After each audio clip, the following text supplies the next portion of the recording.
The Resilience Revolution: How Black Women Entrepreneurs Are Redefining Success.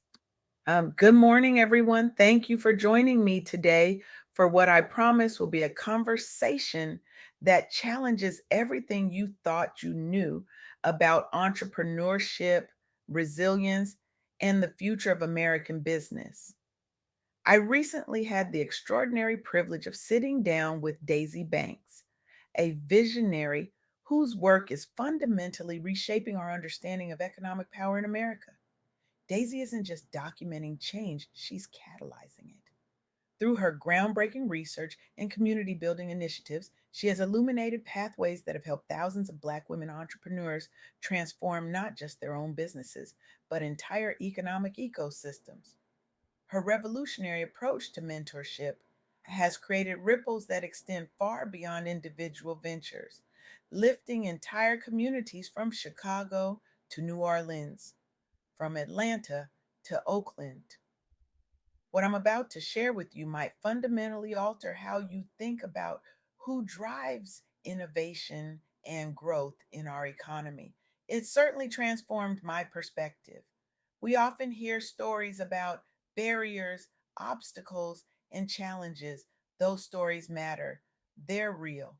But today, I want to talk about something equally real, yet receiving far less attention: the extraordinary economic revolution being led by Black women entrepreneurs across America. A revolution that challenges everything we thought we knew about resilience, success, and community power. Here's the surprising truth that Daisy's research has uncovered: Black women aren't just participating in entrepreneurship, they're driving some of the fastest and most transformative growth across all demographics in America. While conventional wisdom might suggest systemic barriers keep Black women at the margins of our economy, the data tells a dramatically different story. Recent statistics show Black women owned businesses have seen average revenues increase by 2.7%, significantly outpacing overall market trends. This isn't just impressive, it's revolutionary. But what makes this story truly remarkable isn't just the numbers, it's the how. This growth isn't happening in isolation. It's not about individual success stories, though those certainly exist. What's happening is something far more profound: a collective shift where Black women entrepreneurs are building entire ecosystems, creating opportunities for mentorship, access to capital, and generational wealth on a scale we haven't seen before. This is a fundamentally different model of success. Not the lone entrepreneur battling against odds, but communities rising together, lifting as they climb. Let me share three key insights from Daisy's research that I believe can transform how we all think about resilience, entrepreneurship, and community impact. First, resilience isn't just about endurance. It's not merely surviving difficult circumstances. True resilience, as demonstrated by the entrepreneurs in Daisy's networks, is about transforming pain into purpose and using adversity as a catalyst for innovation and community impact. Second, we're witnessing an acceleration for Black women entrepreneurs who are leading systemic change, not only growing their own ventures, but creating pathways for others through intentional ecosystem building. And third, despite persistent funding gaps and structural challenges that remain, very real collective action among Black business leaders is fueling unprecedented revenue growth, job creation, and industry influence. Let me bring these principles to life with some remarkable stories Daisy shared. In 2025, the Women's Business Enterprise National Council held their conference in New Orleans, a city itself emblematic of resilience. At this gathering, Black women owned businesses weren't just participants, they were recognized as drivers of national economic transformation. The challenges these entrepreneurs face remain substantial. Women still receive only 45% of requested loan amounts compared to men. Their loan denial rates remain higher, 25% versus 19% for men. But here's where the story gets interesting and powerful. Rather than accepting these limitations, the women at this conference developed sophisticated strategies for resource sharing. They didn't just network, they built support systems. They didn't just exchange business cards, they exchanged knowledge, opportunities, and capital access strategies. One entrepreneur I'll call Maya arrived with just a prototype and a dream. She left with manufacturing contacts, a pre seed investor, and five mentor relationships that would transform her business within 6 months. Another woman named Tasha connected with three potential distribution partners who could help scale her skincare line beyond regional markets into national chains. The results of these collective efforts speak volumes. From 2019 to 2023 alone, women owned firms outpaced men's growth by over 94% in number of firms. And over half of these new firms were led by women of color. Many founders began with limited resources, but used community driven strategies, peer mentoring circles, group purchasing power, and shared resources to overcome barriers that would have been insurmountable alone. Average revenues among Black women owned businesses rose by nearly one-third since pre pandemic levels. These aren't isolated success stories. They represent a fundamental shift in what sustainable business leadership looks like. As Daisy emphasized during our conversation, this success isn't just about individual achievement, it's about creating new models that challenge traditional narratives around entrepreneurship itself. Let me share another powerful example. Gray, a global banking platform, launched its Upgrade Her initiative, which awards grants specifically targeting high growth stage female led companies worldwide in traditionally male dominated fields like agri tech and climate tech. Four winners included African American founders who are now scaling their impact beyond borders. These entrepreneurs faced particularly difficult challenges accessing international financing channels due to both gender bias in tech funding ecosystems and a lack of cross border financial tools tailored for minority led startups.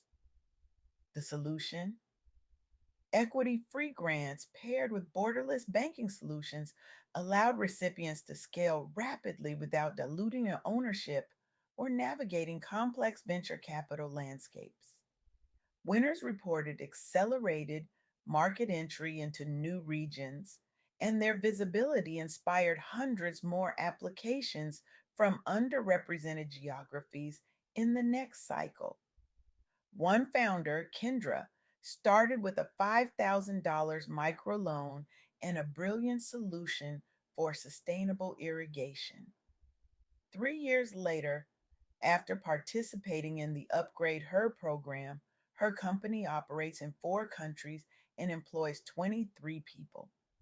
Another participant, Jasmine, leveraged the program to transform her AI driven crop monitoring system from a local pilot to a scalable solution now being implemented across agricultural communities in 3 continents. The program saw nearly twice the applicant growth year over year after expanding from an Africa only focus. But perhaps most importantly, the initiative catalyzed broader conversations around financial inclusion and positioned minority led ventures as central players within fintech innovation. The third story Daisy shared with me reveals perhaps the most compelling evidence of this revolution. A recent analysis revealed record low unemployment rates alongside surging entrepreneurship activity amongst American Black women, the highest startup activity recorded since tracking began. Despite systemic racism, historic undercapitalization, and pandemic related disruptions that disproportionately affected this demographic, community organizations mobilized targeted training, microgrant programs, and digital upskilling workshops. Social media campaigns amplify success stories, inspiring further participation. The outcomes? A measurable increase not only in business starts, but also sustained employment gains within local communities. Many entrepreneurs referenced overcoming intergenerational poverty, building on legacies shaped by perseverance against adversity.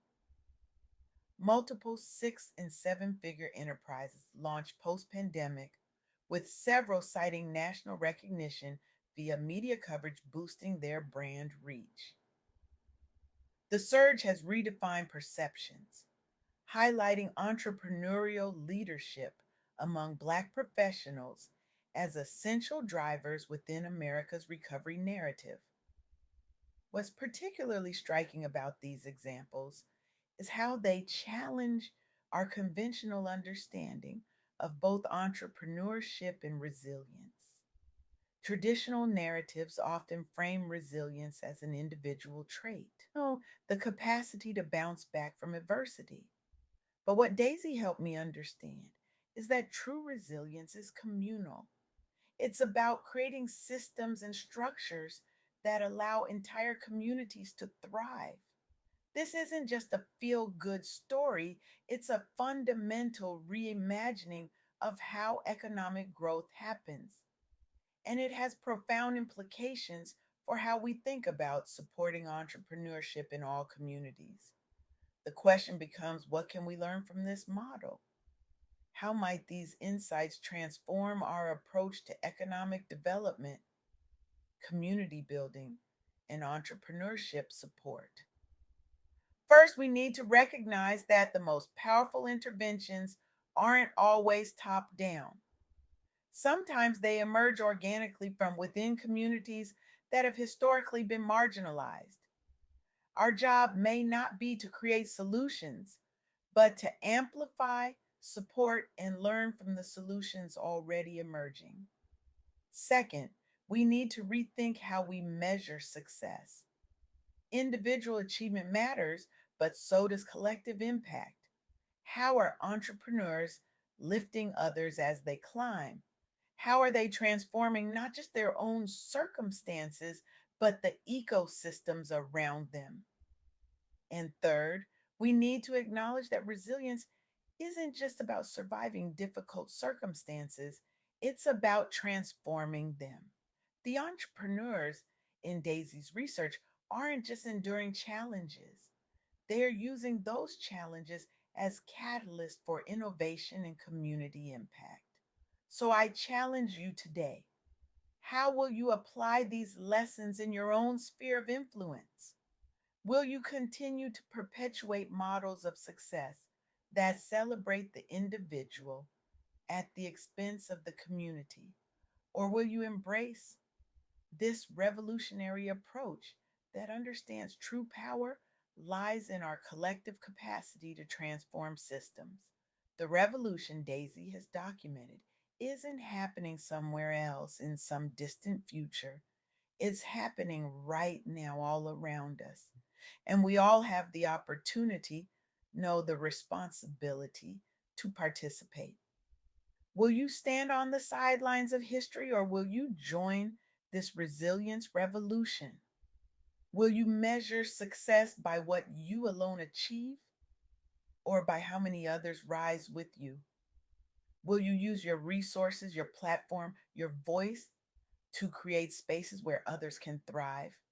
Because ultimately, that's what this revolution demands of us. Not just awareness, but action. Not just admiration from afar, but meaningful engagement. not just celebrating individual success stories, but committing to collective transformation. The future of entrepreneurship, indeed, the future of our economy, depends on our answer. Thank you.